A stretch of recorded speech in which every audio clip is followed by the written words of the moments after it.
با سلام و عرض ادب خدمت تمام دنبال کننده های چنل اوستا. دم همگیتون گرم که ما را حمایت کردید. مرسی هم محبتتون. دوستان رنگ پاشی رنگ مشکی ها دارید. رنگی که داریم میپاشیم جنسش 54، کد رنگ مشکیه.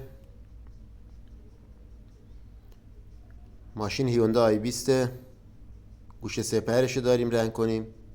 ارزم به حضور این رنگ 54 حلالش تینر فوریه، ولی تینرهای مرغوب مخصوصه.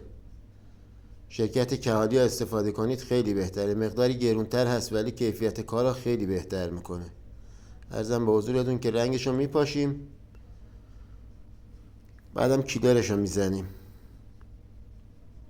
دوستان این که من ویدیو زیرسازی کامل نذاشتم دست تنها هم انشالله ویدیو تکمیل کار از بتونه کاری تا مراحل بعد حتما براتون میذارم. یه ذره دست تنها اذیتم، فیلم برداری و اینا یه ذره اذیتم داداش.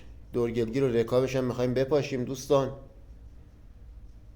گرد میزنیم، تمیز و مشتی. دوستانی که منو دنبال ندارن منو صاحب کنن چنل ما. مرسی از لطف و محبتتون. اگه دوست دارین البته هر جور راحتین دوستان. مرسی از محبتتون. رنگ 54 رو میزنیم، بعدم کیلر رو میزنیم. لوازم ما کهالی استفاده کردیم، کلا از تینر و آستر و رنگ و کیلر همه رو ما کهالی استفاده کردیم. این هم اتمام کارشه. خوشگل و مرتب، لابی و خوشگل، پولیش نخورده. دم همگی گرم. خدا نگهدارتون.